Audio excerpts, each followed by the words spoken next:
Hello! Magandang Webes sa inyong lahat. Bundat na bundat pa rin ba kayo? Ay nako, no? Talagang kinakailangan mag-exercise. Kinakailangan itakbo at i-exercise yung spaghetti, yung hamon, yung potato salad, no? Na alam ko ngayon ay napakadami nyo pang natira sa refrigerator. So yan ang kakainin natin mula ngayon hanggang medianoche. Medianoche, magluluto na naman ng mga bago. Well, gaya ng sinabi ko dati, medyo malungkot ang Pasko namin, pero kinakailangan, kahit gaano kang malungkot, tuloy pa rin ang Pasko, no? So, mag-asawa lang kami magkasama, pero siguro that's God's way of giving us opportunity na magsamang mag-asawa itong Pasko, no? First time nga na wala yung mga anak namin, pero it was also a memorable pa rin, no, na Pasko. At saka, thank goodness, meron ng mga video apps, no, na parang habang kumakain din yung mga anak ko, parang nandun na rin sila, no? So, ganun pala nabubuhay yung 14 million ng mga OFWs na nagtatrabaho sa iba't ibang lugar. So anyway, dahil Webes na naman, Spokes Hour, anong pag-uusapan natin? Well, nabalitaan nyo na nagdesisyon na ang ating presidente, ang Marcos Jr., na lalagdaan pa rin niya ang budget pagdating ng 30 ng Disyembre. Anong ibig sabihin nito? Well, ibig sabihin nito talaga walang pakialam ang Marcos Jr. sa kapakanan ng ordinaryong mamamayan. Ito ang pinakakurap na budget at tinanggap niya buong puso itong kurap na budget nito. Siguro, pinagpaliban lang niya yung naunang pagpipirma niya kasi nagulat siya sa galit ng taong bayan. Pero ngayon siguro nakapag-usap na sila ni Tambaluslos at inassure siya ni Tambaluslos, huwag kang mag-alala. Sa dami ng ayudang pamimigay natin, bibili natin ang loyalty ng mamamayan, pati na ng sundalo. Totoo kaya yan? Sa tingin ko, hindi. Pero malinaw na malinaw po ang pangunahing mensahe. Wala akong pakailam sa inyong mga mamamayang Pilipino. Meron akong pinagsisilbihan, hindi ang mamamayang Pilipino. So ano pa ang mensahe na nakukuha natin dito sa desisyon ng presidente na lagdaan itong pinakakurap na national budget? Well, unang-una, ang tunay na may hawak na kapangyarihan, tambaluslos. Hindi ang presidente, hindi ang Lisa Marcos, si tambaluslos. Bakit? Di ba, si tambaluslos ang pangunahing nakinabang doon sa pagbabago ng budget. Dinoble niya ang budget ng Kongreso. Di ba, pinablish sa dyaryo kung magkano nakukuha ng mga congressman. 30 million pa lang sa opisyal na budget ng gobyerno. Pero dahil dinoble niya, 60 million.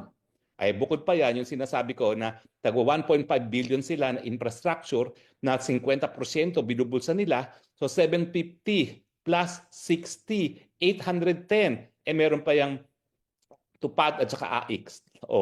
So 820 million kada taon ang kikitain ng kada kongresista.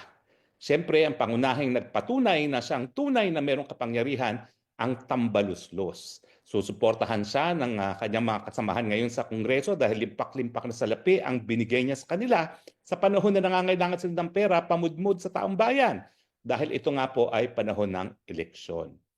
Well, bukod po dyan, ang susunod na mensahe ay hindi lang pinakamalakas ang tambaluslos, may hawak ang tambaluslos kay Marcos Jr. Ano kaya yon? Malay natin, baka meron siyang mga video rin, gaya ng video na pinalabas ni Maharlika. Alam mo, maski akong pinagbibintangan na naglabas niyang video na yan, ang katotohanan, galing lang yan sa napakalapit kay Marcos Jr. Dahil sino ba naman na makakakuha ng ganyang video na sumisinghot ang presidente kung hindi isang taong napakalapit? Ano kaya ang hawak ni Tambaluslos kay Marcos Jr. na talagang lahat ng gusto ni Tambaluslos pinagbigyan. Miski narinig naman ng presidente yung sigaw ng taong bayan na ayaw nila ng pinakakurakot na budget sa talambuhay sa kasaysayan ng Pilipinas. So, nagwagi ang tambaluslos at siya ngayon ang pinakamakapangyarihan sa bansang ito. Ano pang mensahe? Well, bukod dun sa talagang si Tambaluslos ang namumuno sa ating bayan, talagang takot ang presidente sa mga mambabatas, sa mga congressman at senatong. Bakit? Siyempre, nandiyan magmumula ang impeachment. So kapag binusog rin niya ang mga congressman, na siyang mag-hain ng impeachment, yung kanyang pulboronic video, hindi po pwede maging basihan para magsampa ng impeachment dahil nabili na niya ang loyalty ng mga congressman. At siyempre, kung makalusot man yan, nandun na rin ang mga senatong. Kasi mga senatong, di ba, una, umaayaw sila sa AKAP. Biglang binigyan ng 5 billion, tumahimik na, tagto 200 million na AKAP. Alam niyo yung AKAP na yan, kakaiba yan kasi kongresista at senatong lang mamimigay, hindi yan pamimigay ng DSWD. Ang DSWD, AIX, ang DOLE, tupad. Pero yung AKAP talaga, mga mambabatas lang mamimigay niyan na labag doon sa desisyon sa kaso na hinain ko. Yung Belica versus Executive Secretary kung saan sinabi talaga ng Korte Suprema na ang mga mambabatas wala nang pakialam matapos nila maipasa ang pangtaunang budget. So, ang susunod na mensahe dyan, bukod sa pinakamalakas at pinakamakamangyarihan ang ating tambaluslos, ay takot ang Marcos Jr. sa mga mambabatas dahil naririyan ang impeachment at posibilidad na pwede siyang matanggal sa anong mga issue. Pulboronic issue. Nangunguna yan kasi yan po ay betrayal of public trust. Bakit? Trabaho ng presidente na magpatupad ng batas. Kapag di mo pinapatupad ng batas, syempre, betrayal of public trust yan. Pangalawa, yung paggasta ng pera ng PhilHealth na sang-ayon doon sa batas na aking sinulong, kaya alam ko yan inside and out, hindi po pwede gamitin kundi para pababain lamang ang mga contribution ng mga miyembro o di man kaya taasan ang mga benepisyo ng miyembro. Hindi yan po pwede ibalik sa national government at pondohan ng unprogrammed funds. Okay? So, yan ang napakalakas din na mensahe. Takot ang Marcos Jr. sa impeachment sa Kongreso. Ano pang mensahe? Ininsulto niya ang militar. Dahil dun sa pagtaas ng kanilang subsistence allowance na 200 pesos per head, humigit kumulang 10,000 isang taon. Bakit ininsulto? Akala niya, mabibili niya yung loyalty ng ating mga kasandaluhan sa halagang 10,000 kada taon. Nako, insulto po yan. Dahil alam niyo itong mga militar nito, bago sila pumasok ng militar at pagkapasok nila ng militar, isang paan nila nandun na sa libingan. Dahil inaalay na nila ang buhay nila sa inang bayan.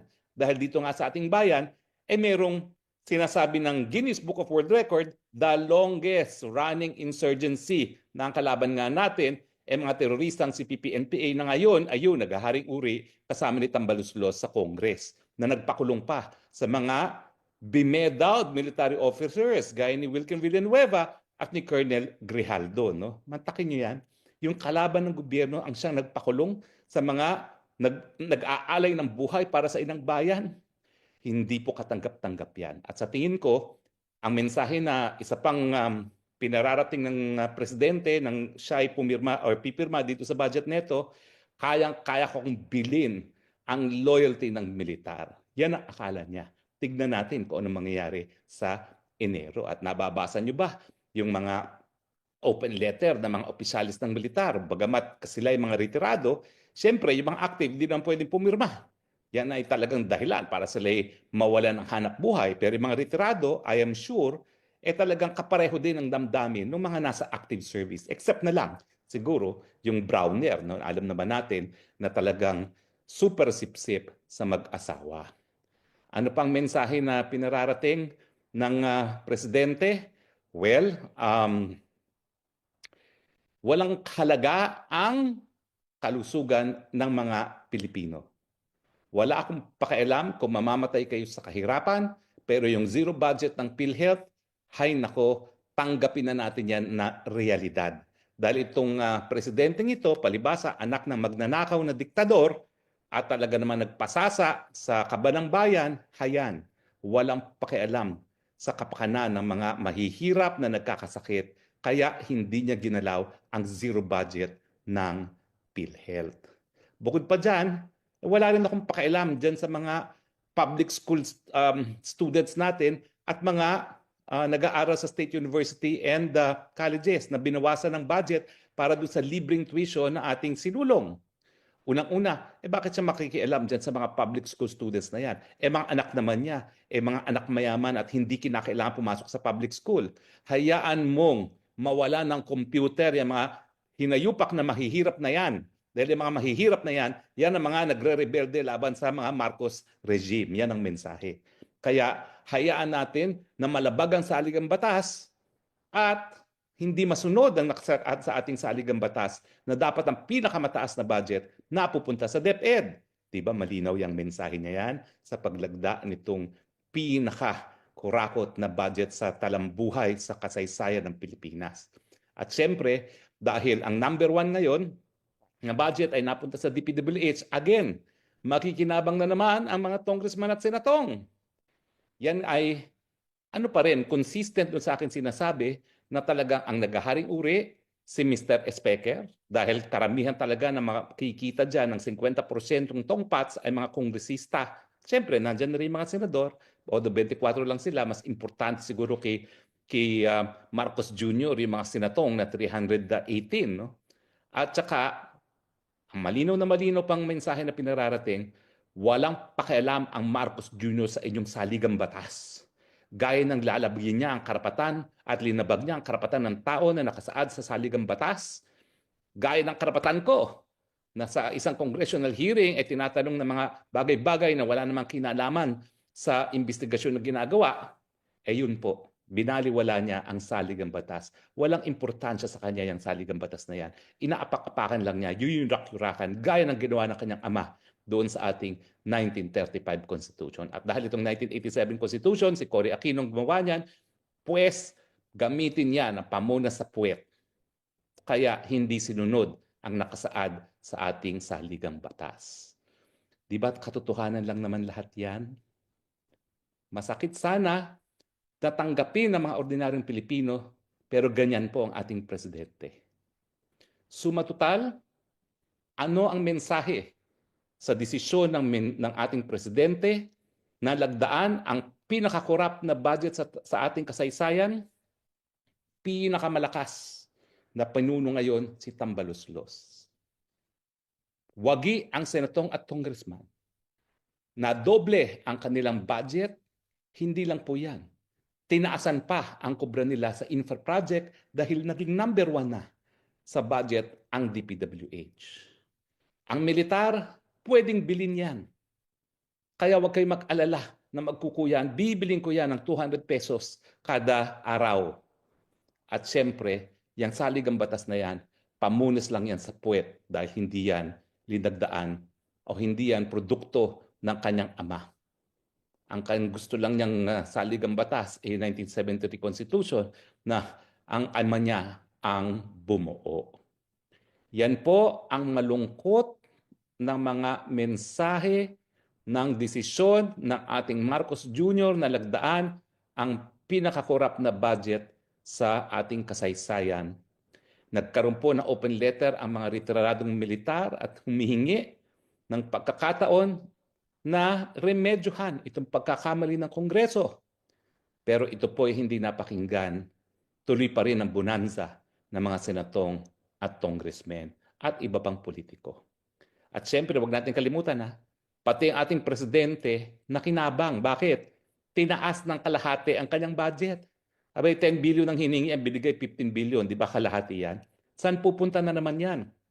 At karamihan ng budget ng ating Marcos Jr., confidential funds na hindi kinakailangan i-liquidate dahil otherwise hindi siya tatawaging confidential funds. So mga kaibigan, ito po ang resulta kapag ang mga taong bayan ay nananahimik at hindi nakikialam sa pang-araw-araw na mga desisyon na ginagawa ng kanilang mga liderato. Ang resulta, igigisa tayo sa ating sariling mantika, yuyurakan ang ating karapatan, at lalamunin ang kaban ng bayan. Ang tanong, anong inaantay ninyo? Nagbubulag-bulagan pa ba kayo? Nagbibingi-bingihan pa ba kayo? Mabuti na lang ang Iglesia ni Cristo sa 13th of January magkakaroon ng rally laban sa injustice. At ito nangyari sa ating budget, ito po'y injustice, ito po'y insulto sa katalinuhan at pagkatao ng lahat ng Pilipino. Sumali po tayo sa rally at maghusga kung dapat bang manatili sa pwesto itong presidente na binaliwala ang kapakanan ng sambayanang Pilipino. Pasensya na po kayo ha, medyo heavy ang ating message, pero ito po'y napapanahon naman dahil nga dun sa desisyon na lagdaan itong pinakakurakot na budget sa ating kasaysayan.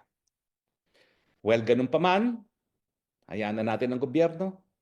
Tayo magdesisyon at pag tayo magdesisyon, sigurado po ako, magkakaroon tayo pa rin ng Happy New Year dahil mawawala na ang mga baboy sa ating gobyerno.